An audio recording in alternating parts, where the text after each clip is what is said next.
For the third year and counting, Richard Skipper has been celebrating the artists you love. And what are some of the things that you've really run out of time? And we've got to talk about your latest. I want to go back a little bit, first of all, and celebrate a true legend. Richard Skipper is all about celebrating life, art, and his guest body of work. And did you pursue performing opportunities while you were in high school? Please join us while he showcases these diverse and talented individuals. Here's Richard Skipper. Happy Sunday, everyone, and welcome to the latest edition of Richard Skipper Celebrates. Who or what are you celebrating today? I am celebrating spring, although it feels like winter here in New York. I was lucky enough to go into the city this afternoon for brunch. My husband's cousins' kids were in town, so we went into the city, had brunch, and it was so exciting because the kids, who are 10 and I think 7, they are huge Harry Potter fans. So the parents were surprising them with seeing Harry Potter and the Cursed Child on Broadway this afternoon. They had no idea they were seeing the show. I knew they were seeing it. So we went, we had brunch, and then afterwards, we walked them to the theater, and I was playing 21 questions with the kids, and they were asking all kinds of questions, where they were going and everything. And then as we got to the theater and I said, "You're going to see the show," they were so excited about seeing the show. And I thought, if we could all hold on to that kind of hope. And that's what I picked as my word for today, hope. We should all have hope. We should be excited about possibilities that are ahead of us, shows that we want to see, things that we want to go and be a part of. And that brings me to tonight's guest, Rose Apuzzo, who is watching the show tonight, who is my assistant, who helps line up some of our guests. When she said, "Would you be interested in having Giada Valenti on your show?" I said, "Well, of course I would love to have her on the show." And I didn't think that we'd be able to get her on the show because I have loved her since I saw her on the PBS special.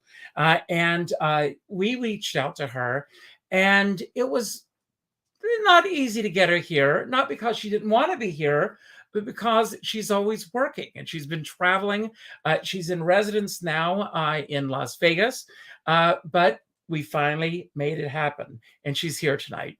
But before I bring her on, I'm going to give you a sample of her work, and then you will see her on the other side.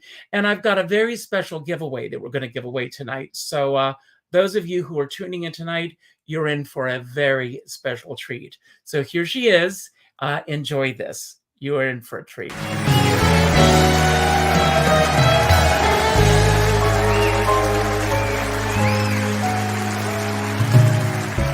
Where do I begin to tell the story of how great a love can be? Wow. I'm so thrilled to be here tonight with all of you and to bring you on this magical journey from Venice with Love. At last,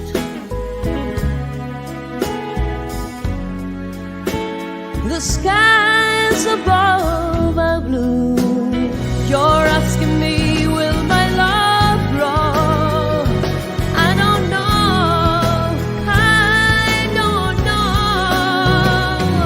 Come on, baby, light my fire. Come on, baby, light my fire. Come on, baby, light my fire. Yeah. I died every day waiting for you. Darling, don't be afraid. And now I know that love can also be like a taxi cab ride.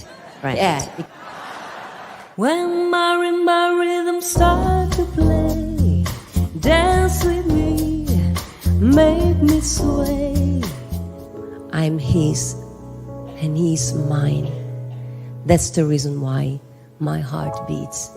Quand il m'apprend danser, il me parlait tout bas, je vois la vie en rose. If the same forever, I will understand. Believe me. At a certain point, I will do like this,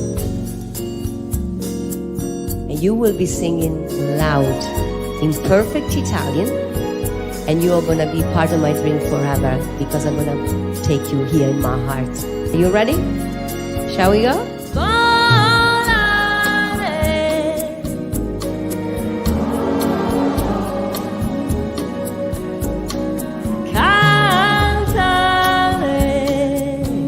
Sharing horizons that I need to rise, watching the signs along the way.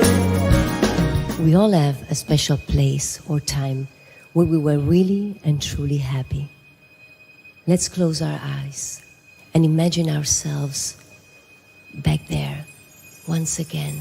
I'm going back someday, come what may, to Blue Bayou.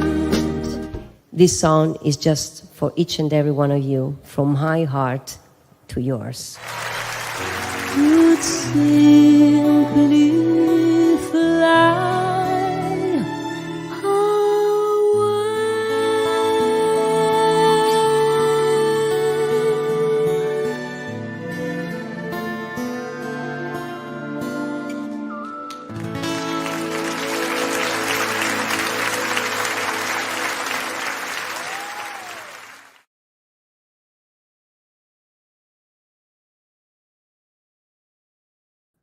And that is worth celebrating. Giada, how are you? Hello, Richard. Nice to be here with you. I am so thrilled that you're here. And as I begin my shows, I want to ask, who or what are you celebrating today? Today, I loved your opening. I'm celebrating spring because it's my favorite time of years. I'm wearing a springish dress, right? I love spring and summer. And then I am waiting for spring again. And I'm celebrating every day. Every day I celebrate life. I had some very good ups and some very low in my life. So every day I wake up, I'm celebrating life, the fact that I'm here.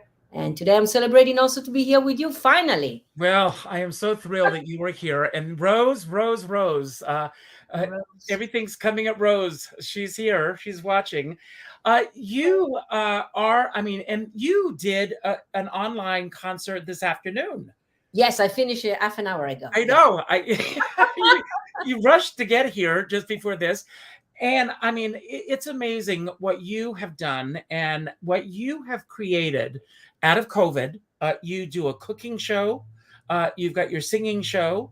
You are still performing live when the opportunities present themselves. You haven't slowed down at all.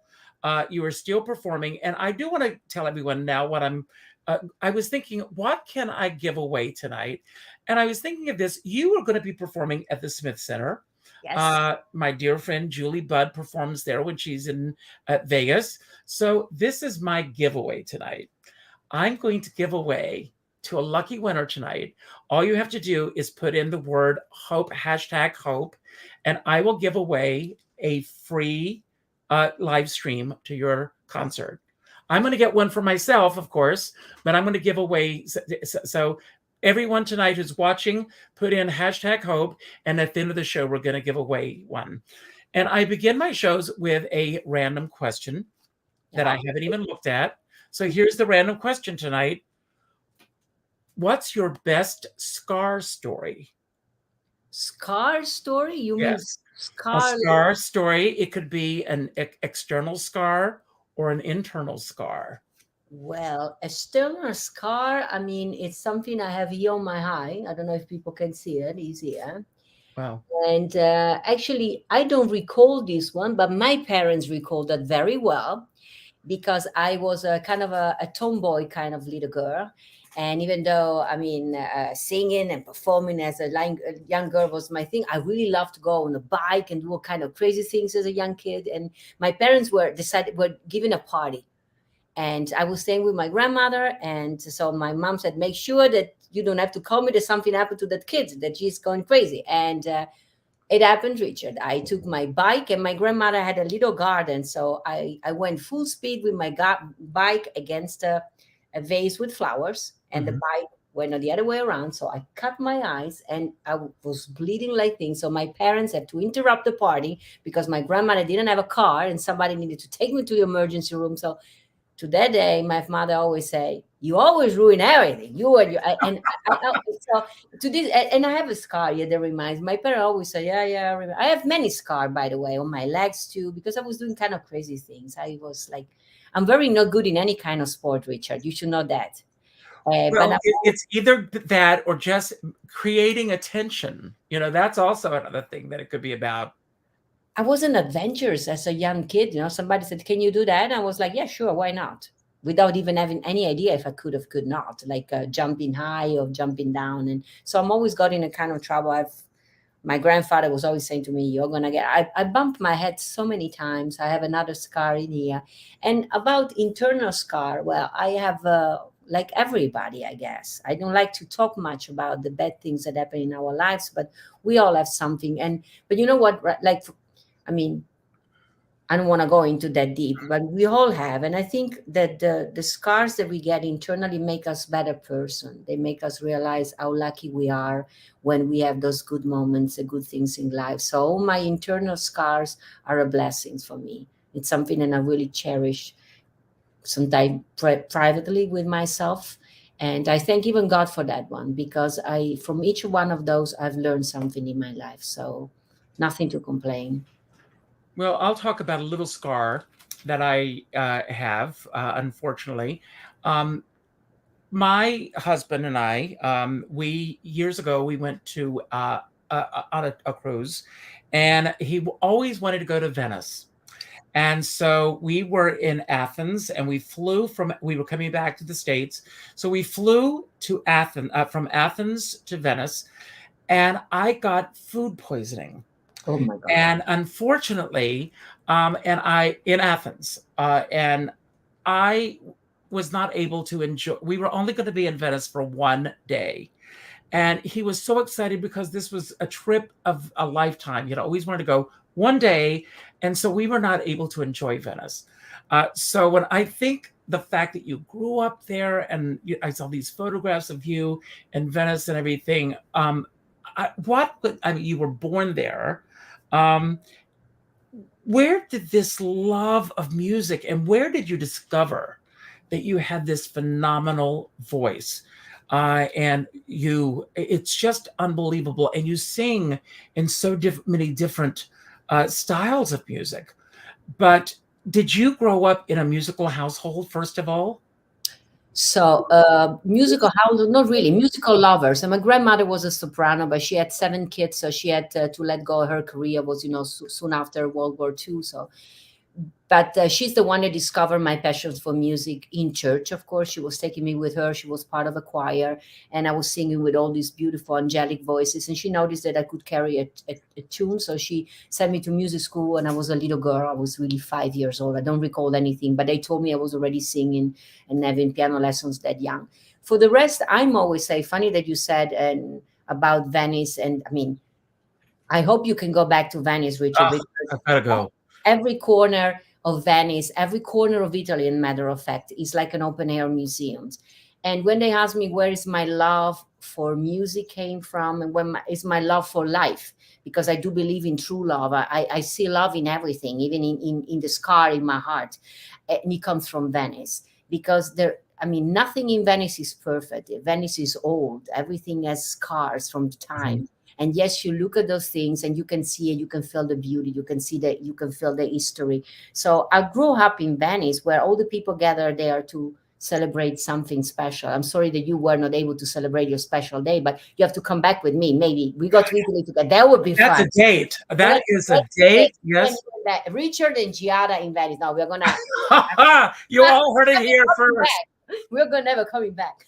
But take your husband, I take mine, and then we are never gonna come back because we're gonna have a. But anyway, Venice is the city where everybody comes to celebrate something.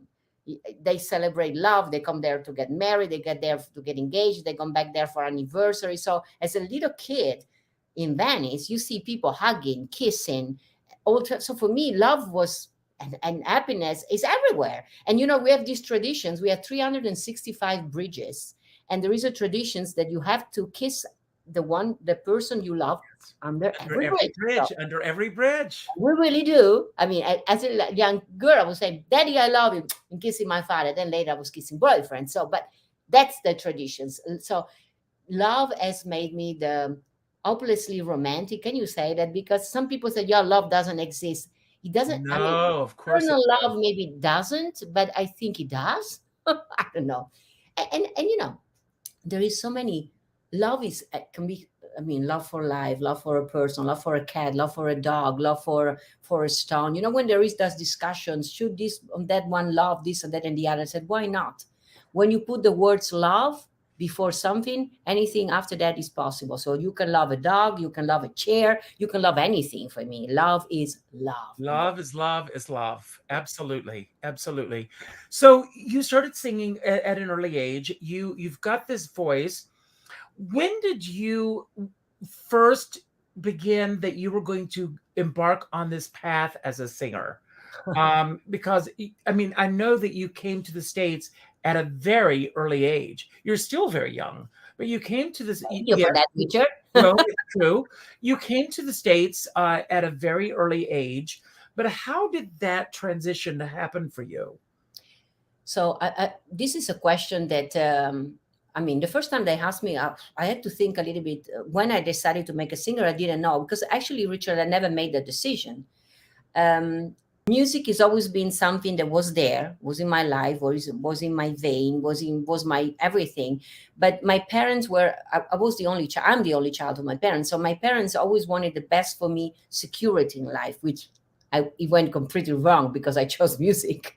But they wanted me to have a future that was secure. So they said, you need to go to school. So I follow all the leads of my parents. I went to school. I had a degree in psychology, but music was always there, was always there. Then following the happiness, and my happiness is music, and that's what I've been doing my whole life. Music was always there. And I started to sing as a young child while I was studying. Then suddenly I went to Switzerland in the winter while I was studying in the break of school, Mhm. There I met my husband. My husband was Dutch. So we moved to Amsterdam. I said, okay, that's it. I'm going to be a married woman. I'm going to have some kids. And then music was there again. I wrote a song called Solo con te, which means only with you, for my own husband.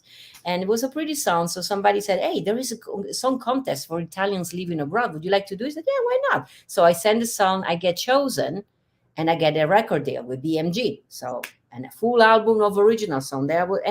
And so was my whole career was never made of a decision, was a following of my happiness. I think my grandfather always said, and I think he got that from John Lennon, that the most important thing was to be happy.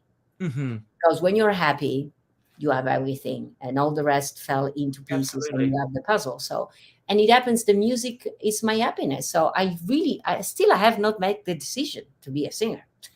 Well, I, I want if we can go back and talk a little bit about your husband. Your husband obviously was not in the music industry. no. So when this happened, you get a music deal, a record deal.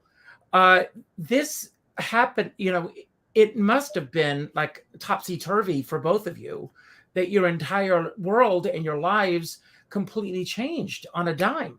Yes, Uh, yeah, I mean, my husband was in the television world. So when I met him, he was working and I was singing. And when I got a deal, of course, I started to do a little things in Holland, in the Netherlands, which is a small country. And then the record company started to say, yeah, we have to do something in Belgium. Maybe you have to go to Germany. And we understood it. We were just married in our early 20s, and we thought, if we start to do things so far apart one of the other, I mean, it's going to be like two boats in the ocean. Yeah, we're never going to be together, and sooner or later we're going to split. And again, love was something that was very important for me to have in a family, and I loved him to pieces to these days. And so JJ was amazing because he said, you know what, I'm going to put on hold my career as a television producer, and I'm going to be your manager. We couldn't find anybody that was taking me seriously as an artist. I was an God Italian. bless you both, because that is not an easy thing to do. It wasn't. because you're in the business yourself, Yeah. Richard, so you can appreciate the fact that, I've been burned very badly in this business by managers. yes. So yes. So you have to have somebody you trust, because I'm always saying an agent, you can change it every month if you want to, but a manager is basically the one that carries you in your hands and brings you to the next steps wherever you go. When you fall down, the manager is going to be there. Your agent is the first one who's going to say, oh, I don't know her, when you when things don't go well, but not your manager. That's why the smart girls, I'm always say, like Celine Dion, they married the manager. Mhm. Well, So well, if if you don't mind me going there, uh, that can go both ways. Because I mean, a manager. The thing about all of the singers who are watching this show, everyone who goes into this business. Yesterday, I interviewed Dorothy Lyman, who those who don't know, the one or two who don't know, uh, Mama's Family, All My Children for many years. She said that her regret was that she did not have a publicist and a manager and an agent in her career. And I feel that she still had a very successful career, but from her perspective, it was a different point of view. And so looking back at her career, she has a different way of looking at it than you and I would probably look at it, a different perspective. So looking at her career and looking at even your career, um, when someone has a manager, you have to have the transparency of knowing what the manager is doing, because the manager is representing you on every level. And sometimes it works in your favor and sometimes it doesn't. If you don't mind my asking, what makes your husband a great manager? well, the first thing, I think he really cares for me and he loves me. So all the decisions he's made are made by love and thinking, would Giada be happy with that? Would Giada love that? So sometimes he let go away some opportunity that maybe good for, I don't know, certain things, but he know I would not like to do it. And love is, I think, the priority, and the fact that he knows me very well. So he knows what are my strengths and he knows what are my weak things. So he always try to protect me in whatever decisions he makes for me. Of course, sometimes being also husbands and wife, we have discussions, because being an artist, we have a strong personality. So there Mhm. are certain things that sometimes I would love to do. And he said, as a husband, he said, I would love for you to do them. But as a manager, no. So Okay. we discussed, and most of the time we come to the middle point. Sometimes I win and then we do it, and sometimes it goes well, sometimes it goes bad. So it's and sometimes being him also my husband, he has difficulty sometimes to sell me to an agent or to a venue, because of course as soon as they know that he's my husband, of course, and husband will say, my wife, she's great, and I say, of course she's great, she's your wife.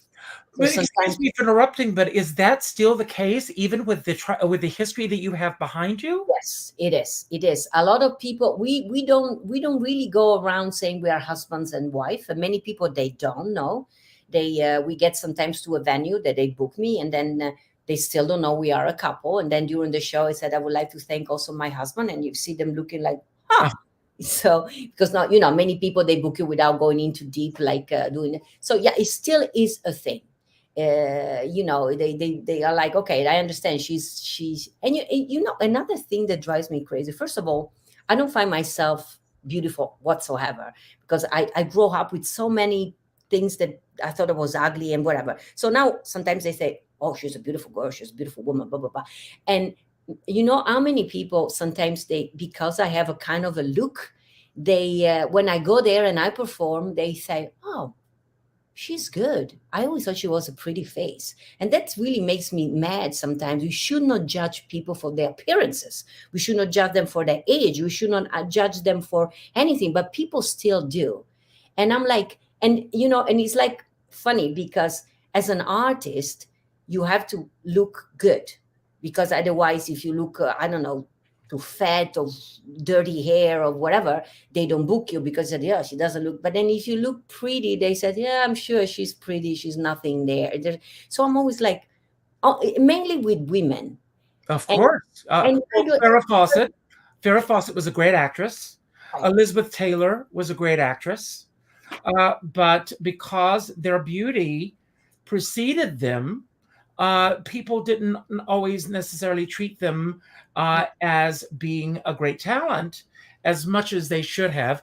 And Elizabeth Taylor, for God's sake, 2 Academy Awards to her name, and also Farrah Fawcett, many awards connected with her name, but people did not take them seriously because they were such great beauties in them, so I understand where you're coming from on that. And sometimes I'm like, even a journalist once, after my PBS special, because I mean, of course, I was a singer in New York. I did so many, the little venues, the Feinstein, this and then I paid my dues. I work. And some journalists were not even coming to see me because they were like, whatever, she's another one that sings, whatever. And then I remember finally my PBS was there so people could see what I was able to do and blah, blah, blah. And I remember one journalist wrote a piece and she said, for many years, I thought she was nothing more than a face and curly hair and blonde hair, something very, and it was a woman, by the way. And she said, I'm going to ask you about that because I was talking to a friend of mine yesterday, a female singer, and she said the worst reviews that she gets are from other women. Yeah. I don't know why, because I'm always say I'm a woman that loves men and loves women. If I see a woman, I mean, that succeed, that is beautiful, that is great, I mean, I embrace it even more if I see a man doing the same things, because I know how tough it is for us. We have to extra fight. But there are some women, and I know I have some people also that hates me without even having, they never saw me, they never met me. And I know that they try to put you down. And I'm like, what's that? I mean, we should try to embrace the other people that really try to work hard and I'm like, I don't, sometimes they say, are you jealous of this? I said, no. If I see somebody who is talented, I know people that know me can really agree on that. If I see somebody who has talent, can be like somebody I hate maybe because I don't know, maybe she said something, but if I see the talent, I mean, I'm so joyful. I'm like, God bless God for giving the talent to that person. And I will do anything I can to support the talent. I have some parents, they come to me sometimes at the concert with a little girl or a little boy, normally a little girl. And they say, hey, she's a singer. Can you hear her sing? And she sings. Some are not good, but if they are good, I remember I met one and I said, oh my goodness gracious, you have to nourish this girl. This girl, I have a friend now here that I don't know if he's watching Len. He's here in Las Vegas. He has a little niece. She's 7 years old, Anna. She can do anything. She can paint like a Picasso. She can play the piano. She can sing like a little. And every time I'm like, my gosh, somebody needs to. When I was a little girl, nobody really came and picked me up and nourished me. But can you believe it? If we could do it with all these little talent and even the older talent, because I mean, I always see age like a number. You know the song "Don't Let the Whole Man In" from the movie. I mean, that's what we should just keep hungry. We should just keep you're opening with that, Richard, and I love you for that. We should always have the hope. Tomorrow is a better day. And I met years back in my music, I met so many amazing people. I met a man who was 92 years old. Joe Malley is his name. Is one of the guys, an engineer that worked when they went to the moon. Can you imagine? At 92 years old, I was talking to him and he said, I'm doing a fundraising because I'm building a bridge. And I said, oh, good. I said, oh, a couple of years and we're going to have all the funding and then we're going to start build. And I said, Joe, you're 92. And he looked at me and said, so what? I love it. Absolutely. Well, yesterday I saw a clip of Judge Judy and she was speaking recently. Grandma Moses was in 97, 98 when she hit it big. And we put limitations on people in this country. And then when someone makes it big, we want to knock them off that pedestal so fast. And I don't know what it is in this country that we do this. But I want to ask you, the PBS special. Yeah.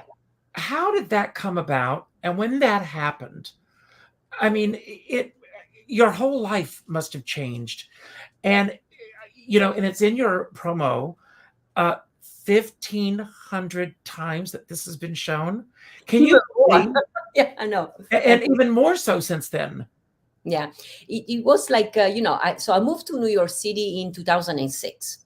So I was there in New York. I was I got the attention of Clive Davis, that just turned 90, by the way. So he thought I had an funky voice. So we moved to New York. I never came to a deal, but it was a nice experience. I started to write, co-write. And so then I started to perform and all the, like, I'm sure you're familiar with all the scenes, right? The cabaret scenes. Oh, yes. What can I fit in? I was like, so I started by singing all these Italian things. And somebody I said, you want to have a career, you have to sing also in English. So I started to tackle the English because, English is not my first language. So, and then French that I could speak and blah, blah, blah. And then one day I had somebody that came to see my show from PBS New York, and that was Laura Sovini. And she said to me, well, you want to have a long career in this business. She said, why you don't try, you have to go out there. More people should see you than 100 people every night. So she said, why you don't do a PBS special? So I was like, what is that? I didn't even know what PBS was, even though I knew what it was because I learn English watching the children programs, but I'd never look at the music special. And they said, those music special, Bocelli. And so my husband is Dutch. And he said, wait a second, we have these friends, Andrea Rieu is a violin player who became a gazillionaire through PBS. So he said, let's see if we can get in contact with him. So we were talking to the team of him, and he said, yeah, you will do good there because you sing in multiple languages. You're kind of different, the other one, because that was another thing. Richard, I am different. I don't sound like anybody else. So people never know in the business where to put me. Well, Giada, that's why we love you. You are uniquely yourself. But, in the business, they always say, she's like this. She's like, I was nothing. I was just something that you couldn't put in a box. So, but anyway, so we said, okay, let's see if we can do it. So we started to work on putting together a PBS special. PBS don't give you a dime for it; they just give you a platform to put your special. So we started to. This was said to us. So we said, okay, let's start to do some showcases. So I think I've done showcases like for 4 years. Every month I was doing a little thing at something called etc. in New York City. Are you kidding me? I know it. I performed there. I know it very well. Yeah, Mr. Kuchera, which I love him. And he said, I have a room, you do it. So every month we were doing right up the street from Birdland. Exactly, across the street from Birdland. I never sang a Birdland, believe it or not. But etc., that was my kingdom. It was Italian, So I did many of them. And then I had to put one year on hold because I was very ill myself. Another one of the scars that is a blessing. But anyway, soon after recovering from my illness, suddenly I said, let's continue. And Richard, in like 6 months' time, all the luck in the world came to me. Every time I was doing a showcase, there was somebody there that said, okay, I want to chip in. In 6 months' time, I was able to raise the whole money, blessed to 2 friends of mine that they were the one that really supported since the beginning. And suddenly it happened. We booked a theater in Long Island, the Madison Theater. Of course, was a low budget thing. We are thinking about very well at Malloy College. At Malloy College, they were. Yeah, I've done a few concerts, and then they told me, listen, he said, if you want to do it this week, which was spring breaks, we can give you the theater for free. Still, because it was a low budget thing. You remember, I raised some money, but I didn't have the budget of Bocelli. I didn't have the $6 million. So I mean, I'm a nobody, So I said, small budgets, or we became creative. Sometimes when you don't have money, you have creativity. Tell me about it. That's the story of our life, right? Yes. So, I wanted to have everything, but there was no money. So one day I said to JJ, from Venice With Love, we need a Venetian chandelier. I'm from Venice, Murano glass. So I called my friends in Venice and they said, oh yeah, give us 6 months, we can deliver something. So I don't have 6 months, I have 6 weeks. Oh, it's not happening. We cannot make a chandelier big like you want and ship it. So one day I'm coming out of Bloomingdale's, my kingdom. I'm go high shopping there all the time. So I come out on the back door and there is a little store that is owned by a Russian guy. I forgot his name now. And then there was on the window, he sells all kind of interior things. And on the window, he has a big glass chandelier. I look at it from across the street. I almost get killed by a cab. And I see it. I call JJ. I said, JJ, I see the chandelier. He's here. I said, where? I said, in the window. So we go, JJ comes, we lived in Astoria. So he takes a cab, he comes to Astoria. We go inside, this gentleman sees us. He thinks, wow, clients. And then we said, well, we really love the chandelier was so big. So I'm sure he was thinking, these kids must have money to want a chandelier that big. And I said, oh, I'm interested in the chandelier. I said, it tells me all the descriptions. I said, yeah. I said, but actually, I am filming something for television for PBS, and I would love to have it as a prop in the. And he looked at me and he said, "You mean for free?" I said, "Yeah." And he said, "Oh, no, we cannot do that." He said he has to be dismantled, which takes one day, and then he has to put up together. And the chandelier was $60,000. So I said, 60? He said, "Yeah." I said, "Oh, well." So a few days later, I was doing a concert at 54 Below. I call it the magic of music. So I invite this gentleman. I said, "Listen, okay, I understand your point." I said, "But I don't have the money, but I give you 2 tickets. Come and see the concert, and so you can understand what I do.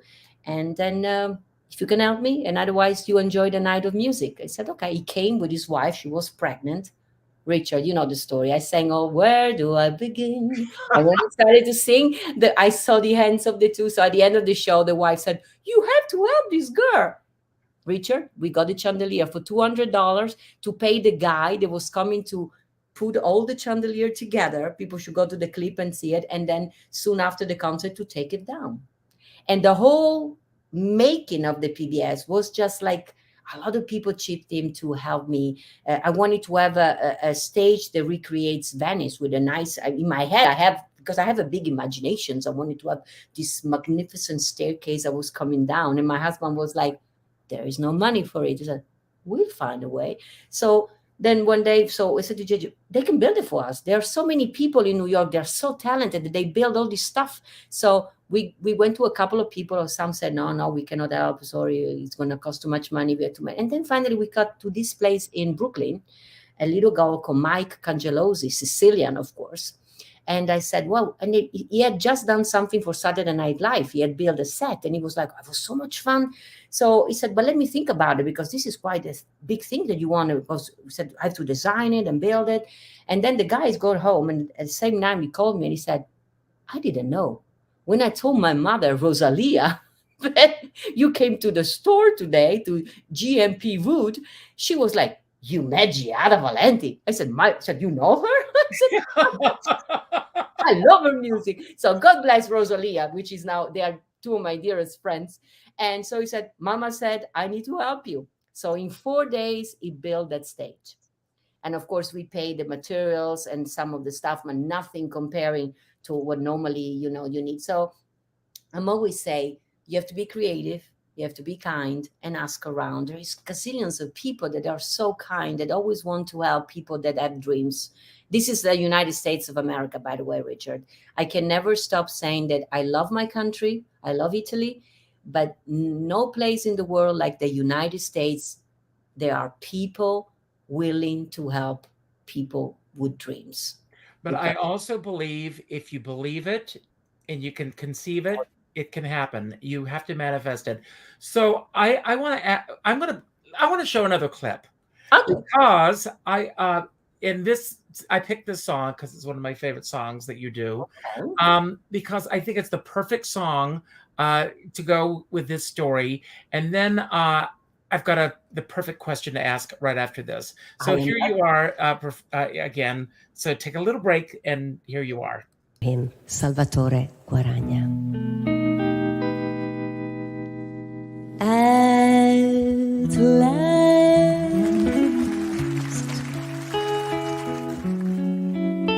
my love has come along.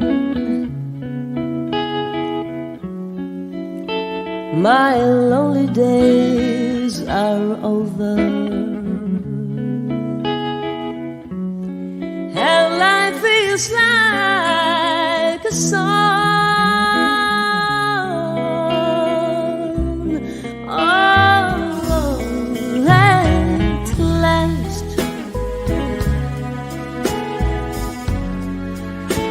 the skies above are blue. My heart was wrapped up in clover. The night I looked at you,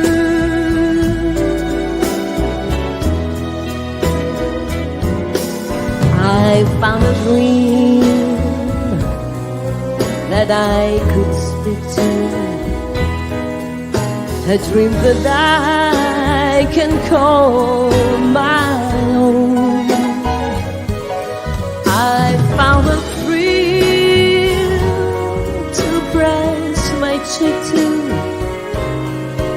a thrill that I have never known. And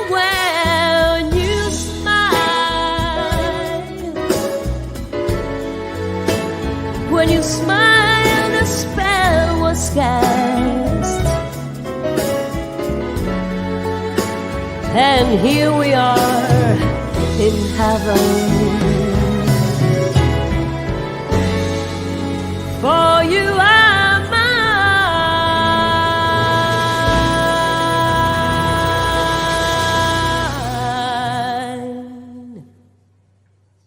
At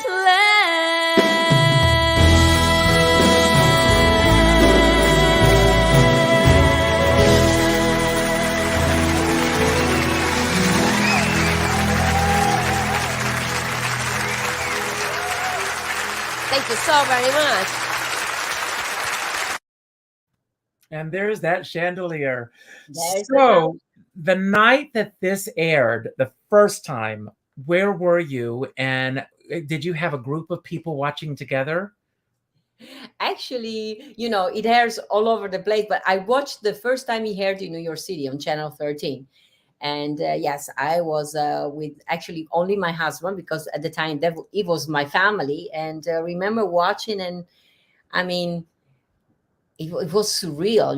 PBS has always been a dream. So that was, I mean, I keep saying I was a nobody. I still think I'm a nobody trying to Oh, make it, stop saying that. No. Because I mean, when we think we have a right somewhere, that's the end of everything. So but at the time, at that moment, it was just like I had worked so hard. And a little thing that not many people know, the night, I mean, I had worked so hard every day, arranging every little details of the things, that the day of the filming, I was sick. I had like a 90 fever. I had a cold sore on my mouth that people can see if they watch closer. So I walked in, and I remember my producer, Greg Field, he heard my voice. I was a little bit like that, and I was sneezing. He said, "What's going on?" I said, nothing. We're going to do it. And he touched me, said, "What's wrong?" I said, "No, I took medicine. I'm going to be cool."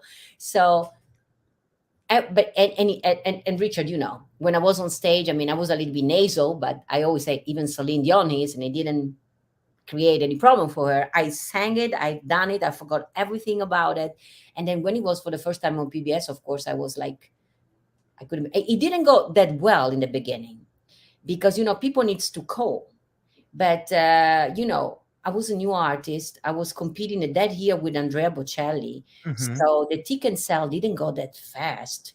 So, and PBS is very, I always say to my fans, please call. Sometimes people forget when we as artists, we ask them to do something, it's because we really know, without going into the meaning. So many of my fans watched and did not call.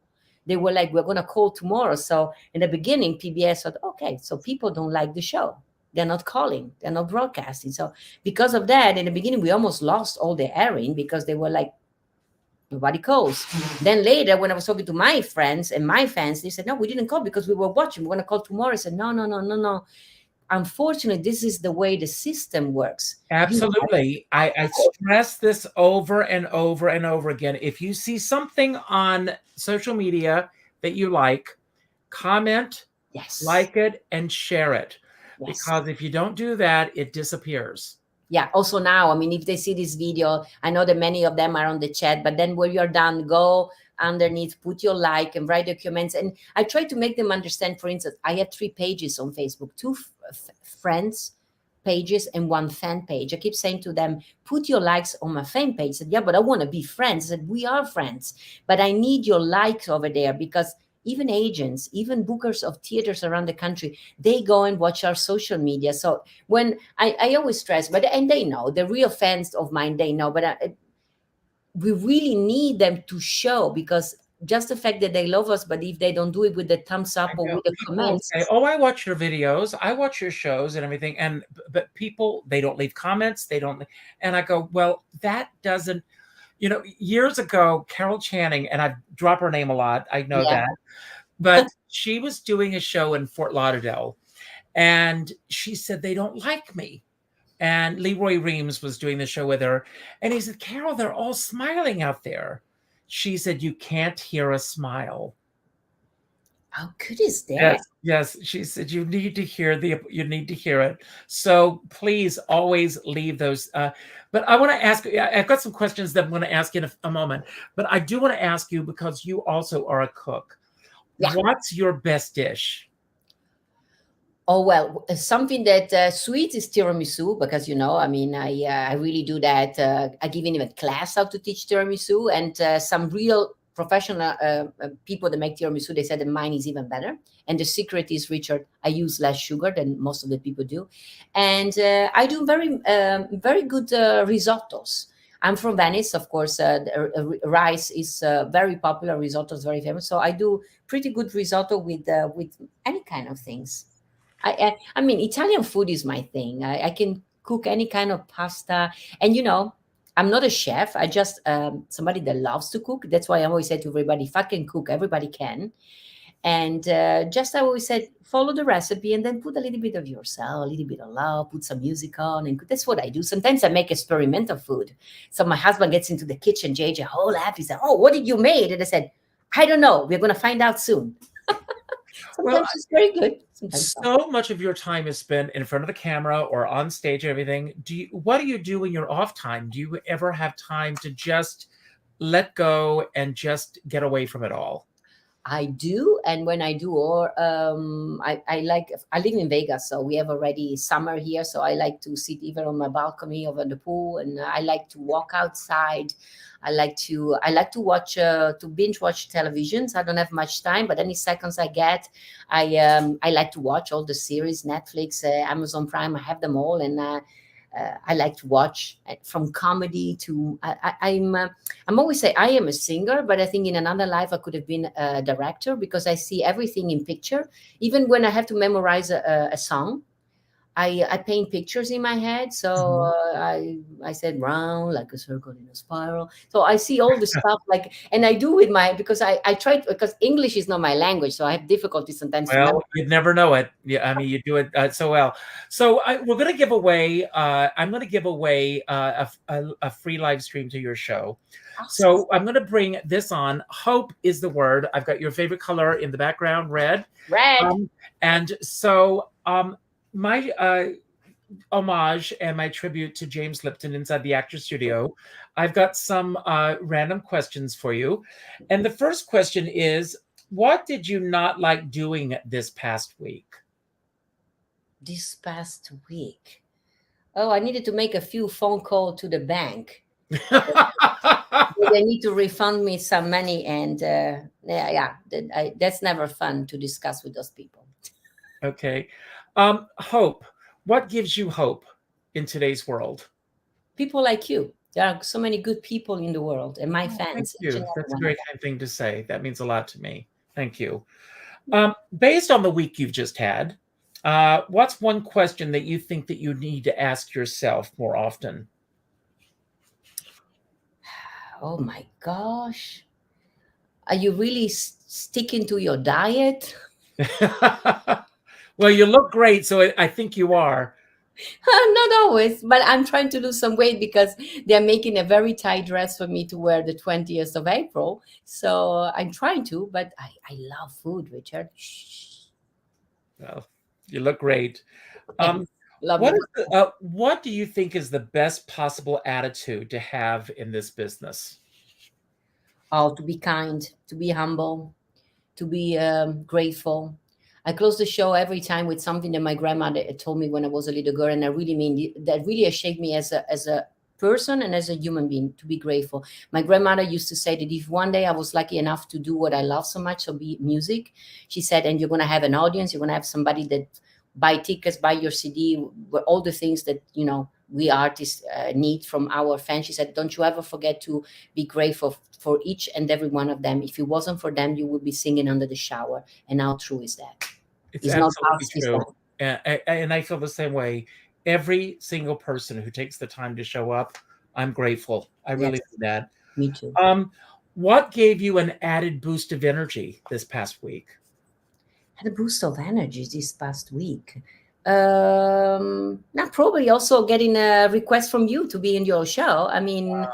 I mean, I always like to meet new people, and I know you're very humble yourself, but I mean, I've been in New York since 2006, and I heard your name so many times, and Ah, and it's don't always, tell me how. no, and it's always, I tell you something, honestly, I live in Vegas now, and the community here embraced me very easily, but in New York was tough. I never felt like I didn't, I mean, even though I was receiving compliments and I was doing things, I've never been able to get into the, let's say, cabaret community. I was never really, really accepted. I Can I mean, I tell you was something? performing at Feinstein, and the waiters were saying, "You've been the best act we have got this week," and they loved me there. But I was never really taken serious by the real people in the cabaret Let me scene. tell you something. I have been part. I will say after 30 plus years, I still feel like an outsider. Okay, so I'm not the only one. You're not the only one, and I Rose Apuzzo, she will tell you. Uh, thank God I've got her, Oh, and talk Roscoe, about yes. gratitude. I have such gratitude for her because she's my sounding board.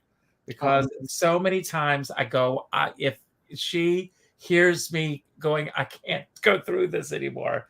It's just she's there. So God bless her. God Um, bless her. yes, God bless you.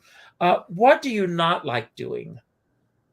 What do I do like doing? I don't like to do all the stuff that are part of the music business, but have nothing to do with music, Mm, I know which exactly are, what you mean.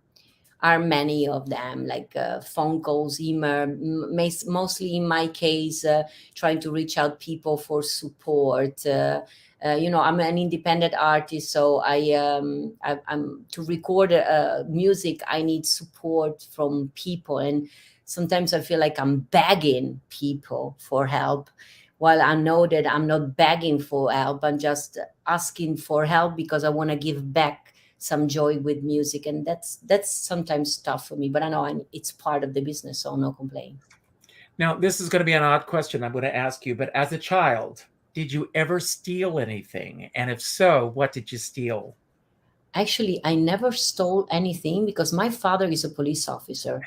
So yeah, it was very clear for me as a young child that steal was just like, being very bad. One things I did, and it stick with me. So stealing was not an option, but I wanted things. So everybody knew my father in the place where I was born. So I was going to at a certain point I wanted to have colors. I really love to paint and colors. So I've seen in a window as things like this with colors. I went inside, I said to the lady, I would like to have that one. I said, do you have the money? He said, no, but you can start something and you put it down and then my dad would come and pay. So the woman said, okay. She knew my dad, a police officer in town, right? So I bought the colors and I bought sodas. And my father never told anything to my family.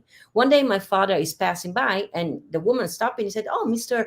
Luigi said, when is, you know that your daughter has the list here of things. So when are you coming and pay a little bit? She has picked up quite some stuff. And my father, he said, can you show me the list she has? Yeah, please come in. So my father saw. So he comes back home and he said, so I've been to the store that sells the colors. And me, I was like, I saw it come. He said, so when did you make the decision to buy all the stuff with no money? So then I understood that was also not good. But so my father paid and I was never allowed again to buy anything unless I had the money in my hand. Wow. And I remember he was asking me, do you have lists like that in other stores? And no, Daddy, I don't. That's great. So you are an only child. You mentioned Yes. earlier that you're an only child. Do you have cousins? Do you come from a big family otherwise? And, do you have family get-togethers? When's the last time that are your parents still around?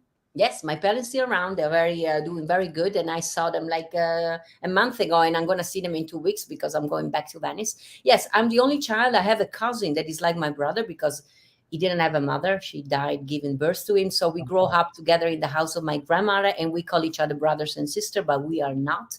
And then my mother has 7 brothers and sisters. So yes, I do have a big family, and we have often. I'm very close to some of my cousins. The oldest sister of my mom has 8 children, so they're all married, and they have kids themselves. So really a big family reunion. We cannot have it unless we rent a restaurant of a catering hall. But I have a big family, and I love, and then I have my extended family.